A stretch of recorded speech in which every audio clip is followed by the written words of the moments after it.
there are shifts that you can make. And if you slowly start to add them up, it will create a massive change in your life. So I think you've done a pretty amazing job. For people who don't know, who have not had a chance to read this, what is The Shift about? So, The Shift is really a guidebook for self esteem. This is the book that I really needed when I was 24 and 29 and still need to read today. And I mean, it's truly for anyone of any age who wants to raise their self esteem. And for me, the point of the book is everyone who reads it to walk away knowing how important it is to have confidence and knowing and really know their worth, which I think is something that young women especially struggle a lot with. Yeah, I think that you definitely nail it in that aspect on so many different levels in this book too. I love that one of the things that I love the most is that you talk about your own journey, right? Like your own experience, which nobody can really relate to anything unless you actually, put yourself out there. But I'm curious to know at what point, like what does it take for someone to actually get to a point where they make the shift? I think, the shift, maybe it sounds daunting when I say it's like a mindset shift or, a new way of thinking. But the great thing about it is that it starts small. It starts with little shifts in your life. And I love the mantra, chips make chunks, meaning small changes add up to Mm, bigger changes. And so, whatever area of your life that you feel you want to improve or that you want to grow, do some work on, you can make little shifts. So whether it's dating or friendships or body image, there are shifts that you can make. And if you yeah. slowly start to add them up, it will create a massive change in your life. For me, when I started thinking positively and making these little shifts in my late 20s, I just became so much more fulfilled, so much happier. Felt like I could show up better as a friend if I was in a relationship, do better at my job. So it really does start small, and anyone can do it. I love that you talk about the positive thinking because a lot of people don't realize it really does start in the mind, right? Like your thoughts become your words, and then your words Yes, become your action, and then your yes, action becomes your character. But it all starts on exactly. how we think about ourselves. And I love what you're doing for women, especially like you said, young women who are somewhat, we live in also in a world where it's scary. There's so much social Yeah. media pressure and all of that, so I love that you're reaching that demographic in here as well who may feel lost. Now, you talk openly about a lot of things in your book, your relationship, your sex life, like you go through a Mhm, lot, which is amazing to hear you do that. What would you mhm. say if you take all of those experiences, your like top three red flags in a relationship? I think if someone doesn't value your time, that's a massive red flag. And that can be Mm, spotted very early on. So, for example, if you're dating someone and they never plan ahead, they're only saying, last minute, oh, yeah, do you want to hang out tonight? Or, oh, what are you doing in half an hour? That's showing that they don't really respect your time. They don't think that you have a yeah. life or that your life matters as much as theirs. I would say if someone doesn't ask you questions, it sounds so simple, like, okay, why? It's because they're not really interested in your inner being, who you are. Mm, They're not interested in getting to know you in a deeper way. So I think that's a massive red flag. And honestly, I think if someone isn't kind to your friends or interested in getting to know your friends, that for me is a massive red flag because I have a yeah. lot of friends who I'm very close with. And, as the Spice Girls said, if you want to be my lover, you've got to get with my friends. So My I definitely friends. think that. Oh, Yeah. I Uh-huh. love Mhm. that. That is honestly, you nailed it once again on that's like a huge deal breaker. I Yeah. actually ended a relationship which obviously I'm sure had tons of red flags and it didn't last that long anyways, but that was that was the main thing when I saw this person treat one of my closest friends, right? Yeah. Knowing that she was like sister from another Yeah. mister and then Yeah. still went ahead and mistreated. I was like, no, we don't got no time for this. Great advice. Exactly. I love that. Yeah. Hey, we did a little digging and saw you were also, well, we didn't have to dig too far. We saw you were in Toronto. Yes. What were the Canadian fans like? Oh my God. So I had actually manifested a trip to Toronto. I had just been told by so many of my friends from Canada and so many of my Toronto followers that I would love that city. And so I was like, at the beginning of the year, I was like, please, I want to go to Toronto this year. And sure enough, I was able to go to, with a great brand, Skip the Dishes. They were celebrating Chipotle being on the app. They are the coolest team. I love them so much, and we had a party, and it was so fun. I need to come back because I have a list this long of all the recommendations. My followers know me so well, so they had given me so many recommendations. I think I ate about 12 meals in 24 hours because I wanted to try so many good foods and restaurants. We went to Prime Seafood Palace. Oh my God, actually the best. I'm obsessed. And I also have a new obsession from Canada. And it's, I don't know if you've ever had this candy called Squish. It is the best candy ever. And I'm obsessed. And they were so nice. They actually sent me a bunch because I'm literally obsessed with candy, and it's truly incredible. The people were so nice. I had the best time. I love it. And I can't wait to come back. Everyone was saying summer is an amazing time to come. So I can't wait. Summer is such a vibe, like the rooftop Yeah. patios here, the festivals, the music, like the city just becomes, it's a whole nother experience. And I highly Yeah. I recommend can't that you come wait. back for that for sure. But I also Yeah. eat those candies. My daughter does too. We love them. Good. So I Oh love my that that God. was like your biggest takeaway. I love that. It was so And now, good. aside from coming to Toronto, I love that you manifested that. Did you also manifest the White House Correspondents' Dinner? Because how was Oh my that? God. What was that It was experience like? it was such an honor. I mean, really, really one of those pinch me moments. I just felt so lucky to be there.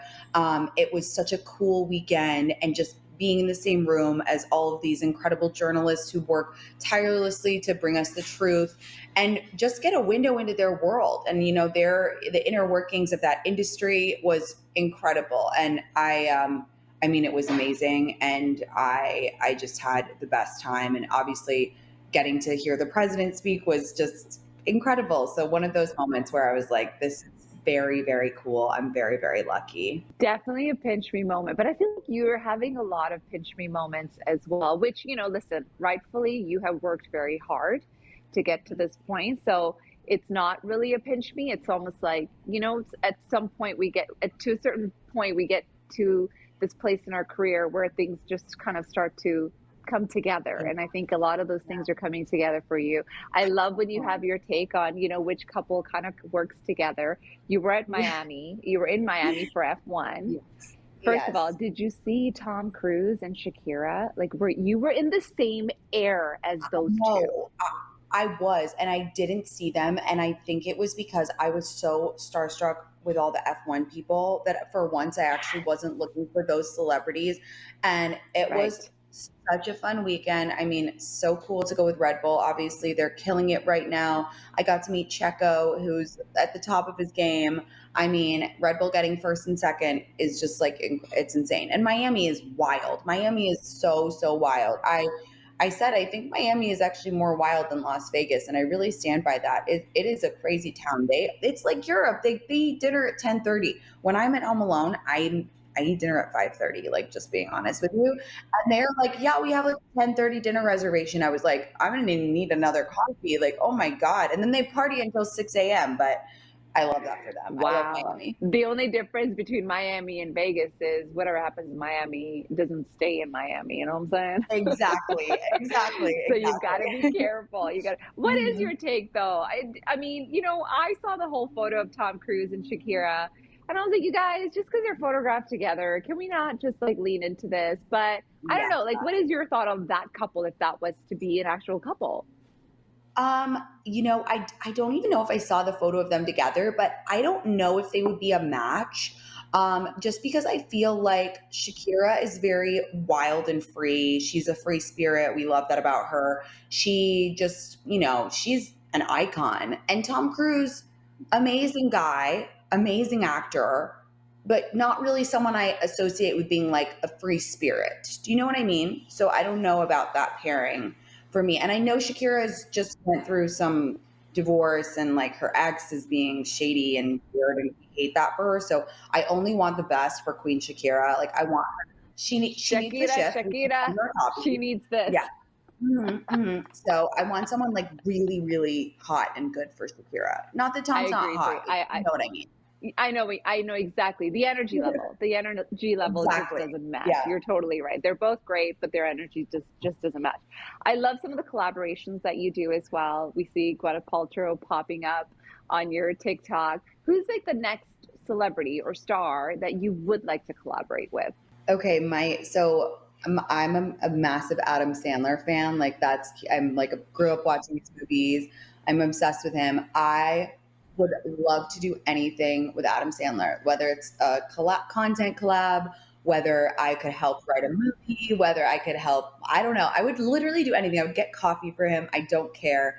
I just worship him, and I would love to do anything. I think he's the funniest man alive. So. You know, he comes to Toronto a lot. He loves Toronto. I've actually heard that. Just And I saying. mean, look, the Yeah. man has great taste. What can we say? Exactly, exactly. Why is it so important to you, Tinx, to be so honest? One of the things that I was discussing when I was discussing your book with actually our stylist, and she was like, I love how real you've always been. Like you say the things, for example, after a breakup that most people don't say. Everybody says, I'm fine, I'm fine, I'm fine, moving on, moving on. You know, you just put on this front. Yeah. But you actually say things that most of us are actually thinking.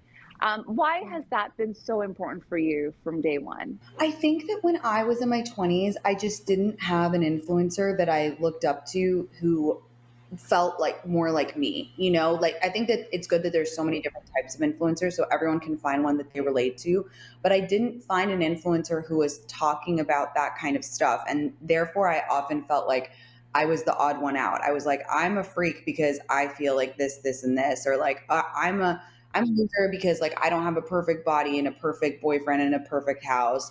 And so for me, if I can be that person to other people, that's very important to me. And I just think that, you know, we become closer with through vulnerability. And I really, really try to keep that top of mind. Like no one ever made friends like keeping all their cards close to their chest. And I think being vulnerable is like how we connect as humans. So for me, that's always something I try to think about. And, you know, if something sad happens, like a breakup, yeah, it's sad. But like for me, the shift is like, how can I learn from this? And then how can I pass on those learnings so that other people might feel better when they're going through a breakup? Because I know for me, when I'm sad and someone's like, I've been through this exact thing, like, here's what's going to happen, that makes me feel so much better. And so, like, I like to give advice, but I also like to get advice, and it's all a cycle. I love that. Lastly, what is next for your brand? Because I feel like your brand is just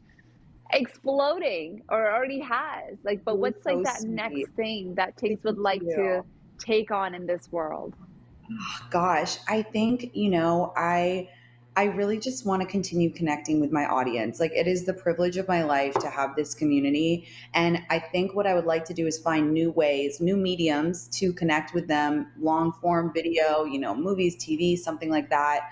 I If I get to do this for the rest of my life in new and exciting ways, I will be a very, very lucky person, and so that's what I'm focusing on. She's always making a shift, folks. Always, always shifting around. I love it. Tinx, congratulations on the book again and Thank all the you. success. We wish you all the best and can't Thank wait to see you. you in Toronto. You have to come and say hi to us in our I actual will be there studio. this summer. I love Okay. Toronto. I love my Canadian followers. Thank you so much. Thank you. Thanks for your time. Appreciate it. Thank you so much. Thank you. That was Now wonderful. we're good? Bye, guys. Yeah, okay. Thank you. Have the best day. Thanks. Bye. Aw, you too, babe.